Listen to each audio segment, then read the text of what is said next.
Hi, my name is Agnes Fries, and I'm the creator of a tool called the Grid Designer. Grid Designer is a drawing tool for making craft color charts for crafts like crochet, knitting, latch hook, diamond painting, etc. And I want to let you know that the Grid Designer is a free tool. I have been a software developer for 30 years and am now retired, and Grid Designer is my retirement project, and it is absolutely free to use. You don't have to give me an email address. There's no login required. There will never be ads on the Grid Designer tool itself. You simply just go to the website and you start editing. You save it right there in your browser. Grid Designer is my gift to the crafting community, and I hope you enjoy using it. Now let's get started with this video. In this video, I'm going to show you how to convert a Grid Designer project that was made for one craft into another craft. So specifically, I'm going to take a latch hook project that's made using the palette for Hirschner's pre-cut latch hook rug yarn, and I'm going to convert it into a single crochet graphghan project using Hirschner's worsted 8 yarn. Okay, so I'm going to use a project here from, there's a page here called Rugsmith Art.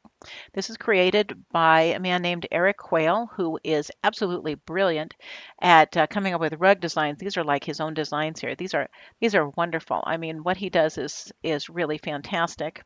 And lately he has been using some AI tools to generate images and then passing them through the Grid Designer digitizer. And he's come up with some really nice pictures here. I'll just show you a few real quick. I really love these Christmas puppies here, and the Santa Claus is really great. Turkey is really great. So he's been doing a lot of things with Grid Designer. And some of these projects, though, these up here are a little too, they'd be a little too complicated to do a graphicon with this because you have a few too many color changes. And even though you can always work really anything if you're really, wanting to do it and you really want to change and you're willing to change yarn and put the tails in and all that stuff. But in general, it's nicer to have graphghan patterns that are a little simpler. So there are some in here in his gallery here where we've got some simple colors, like this could be turned into a graphghan, I believe. And this one here is a parrot. That could work. And what I'm gonna do is I'm gonna do this little puppy dog here. So all you have to do to get something off of his site is just click on the picture, which is a Grid Designer shared link. So let's click on that, and that will open up another page where we've got a picture of this puppy here.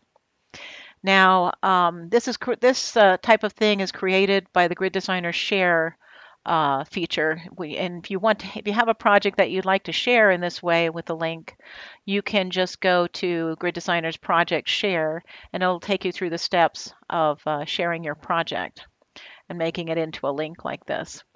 But from here, I'm going to click on Load as Project because I'm going to take this project, which is made for a latch hook rug, change the palette behind it, change the sizing, some of the sizing information, and we're going to turn it into a single crochet project instead. So we're going to say Load as Project. Okay, it'll tell you the project's been shared with you. Click to load your copy. So now we've got our copy. Let's make him a little bigger. Let's turn on some grid lines. Let's turn on some rule lines. It makes it easier to see where things are at. Okay, and then, okay, and now there's basically just two things we have to do.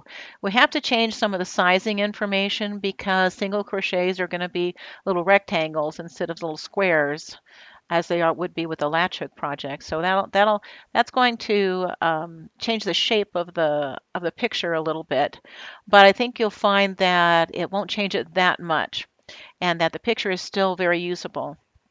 And the other thing we have to do, the number two thing we have to do, is change the palette from the Hirschner's pre-cut rug yarn to the Hirschner's worsted 8 yarn. So the first thing I'm going to do is change the shaping, the sizing. So we're going to go down here from display, we pick cell size and type, And we're going to switch from latch hook over to crochet. And then we're going to do single crochet. There's a default one in here. For the yarn that I'm going to use, it says we want to use, it suggests 11 by 17. So I'm going to put that in. Okay, so that did stretch it out a little bit, but I still think this is a very, very nice picture that could be done on a graphghan, and I still would work really well.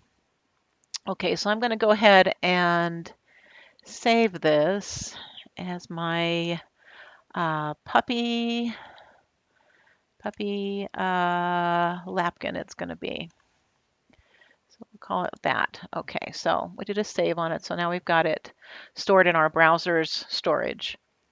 Okay, so now let's go and we have to change the palette. So we're going to go to Project, Palette. Okay, and that brings up our list of palettes from the Grid Designer. And we're going to, this is currently in Hirschner's latch hook. That's a pre-cut yarn. And what I did to pick out a good yarn for this is I kind of just went through these, each one of these regular yarn things, which are all worsted weight yarns right now. And I just kind of looked to see, there are some browns in here. I looked to find a good yarn that had several different kind of brown, lighter browns and stuff in them. And I ended up with picking Hirschner's Worsted 8 because it seemed to have some nice tan colors. It had a nice range of browns in here that I thought would be really good, both light and dark. And so I thought that would be a good one to use. So I'm going to just pick Use Palette. Okay, so now what we're going to do is we don't want to say Open New Project because that will clear out our project and make a new project. What we want to do is we want to convert the current picture, the current project, to this new palette. So let's say Convert Current Project. We can make our picture a bit bigger here so we can see it a little bit better. Now, so we have the picture up here at the top, which we can make larger and smaller. And we have a list down here of all the colors that are in the picture. Now you can go quickly to the one in the list by clicking on the color. So I click on the brown, it takes me to the brown in the list. If I click on this pale yellow color, then it takes me to this pale yellow color in the list. Okay, so so that's an easy way to navigate around. If you click on the colors up here in the picture, it will take you to that particular picture. Now you can do what we're doing here is these colors that are in this list are in the Hirschner's Pre-Cut Rug Yarn palette. So these are all colors of rug yarn. And we can't use rug yarn to do the graphghan, so we're going to have to convert this over to this other palette. So what we're doing here is for each of these colors, we need to substitute another color that's picked out of the new palette. So when we pick substitute, we're now picking a color from the new palette, which is the Hirschner's Worsted 8 yarn. If you click on closest here, it will try to find the closest color to the current color. Sometimes that doesn't come out exactly right. This is coming up with a peachy color, which we don't really want for ecru. We probably want to go more with this like soft gold or an ivory or something like that. So let's say soft gold for that. Okay. Now you can do each of these colors separately in a substitution. So for instance, black, we'll use the black from the other palette. We're substituting black with black, but black from Hirschner's Rug Yarn to black in the Hirschner's Worsted 8. So we're converting each of those. Now there's also a button down here which does substitute closest for all. Okay, and sometimes it'll come up with some strange colors, but generally, if you have a lot of colors, this is a good starting point. Just click Substitute Colors for All, and then it substituted everything. So now all of these are substituted with a color that it thinks is closest to the old color. So it's substituted a color in the new palette for one that's in the old palette. I do not like this particular one here. This looks like a little orangey to me.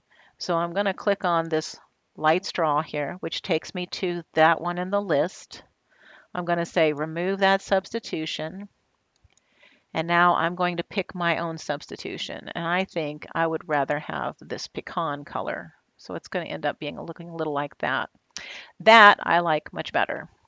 Okay, and all the other ones I think are good. So I'm going to now say convert pattern. Okay.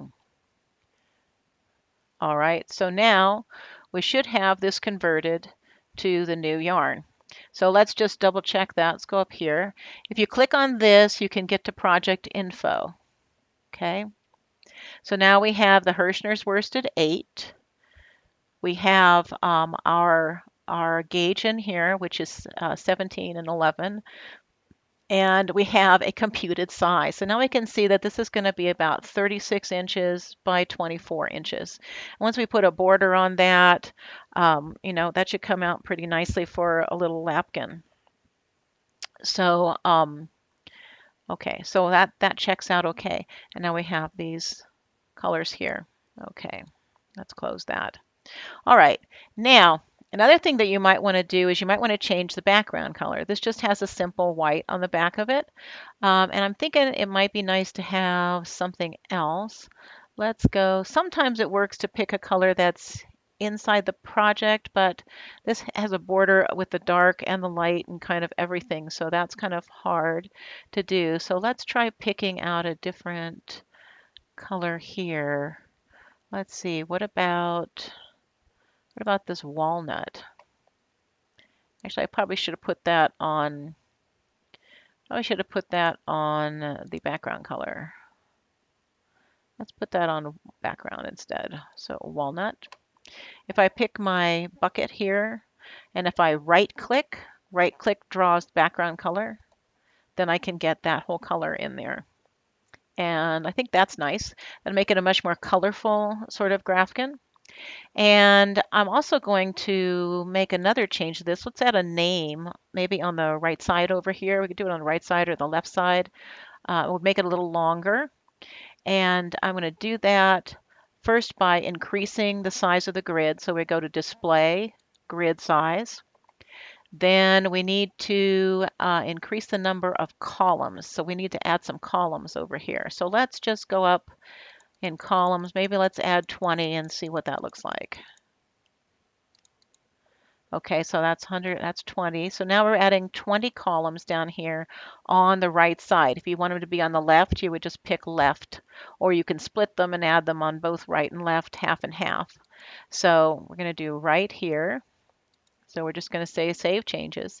And when it adds columns, it always adds them with the background color. So if you add your columns and they end up being some strange color, it's because the background color was not set to what you wanted it to be. So it uses the background color setting to fill in those extra columns that it added. And now let's go in and let's add, whoopsie, not up there. Let's add some text over here. We're going to put the name Benji in here.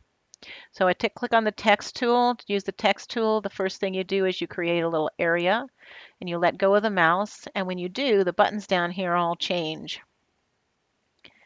Let's go in here and let's put a B in here. And we have to kind of decide how tall we want it to be and what color we want it to be. We can change the color of this. Let's pick show used. That means it only shows the colors that are currently used in the picture. I want to repeat one of those. I think it'll look better with a darker color. So let's do that. We could pick a different font for this. I'm going to just leave it in this one, and I'm going to turn the bold on, which will make it a little bit bigger. So now the text tool uses the server to get the text letters and stuff, so give it a second to respond to you every time you change something. Doesn't respond immediately, but it'll get there. Okay, so let's do that. Let's make it 13, maybe 14. Let's go with 14. I think that letter B looked a little bit better. Okay, so let's do that there. Let's put it, say, on the edge of that line there where we can tell. We're going to line them up. We're going to put BE NGJY maybe. Put that a little higher up. We can always rearrange these later because they can all be selected and cut and pasted around and all that kind of stuff. So, but I'm gonna, try and line them up as best I can here. So I'll put that B in there. Then we're gonna have to add another one here for the E. E. And we had it at 14. And let's see, we've got 1, 2, 3, 4, 5 spaces in between. Maybe we'll make it 4 spaces in between. And it looks like it doesn't center exactly with that other B, so I'm going to put it over here.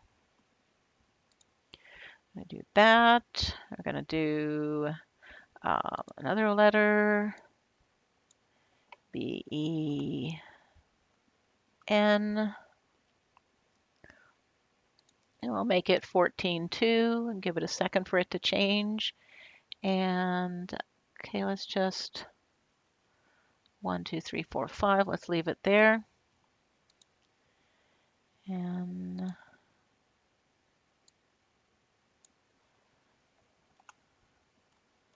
J. Set this to 14 again. Move it over just a little bit, probably like that. And then one more.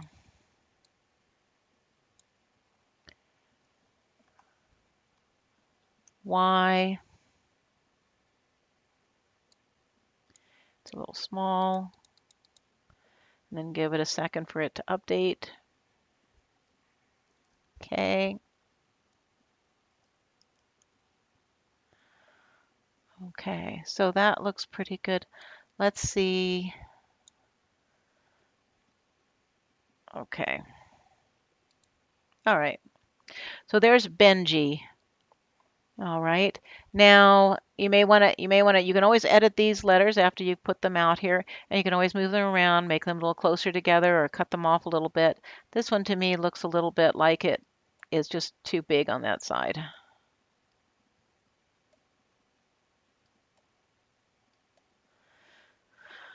There, I like that better. Whoopsie.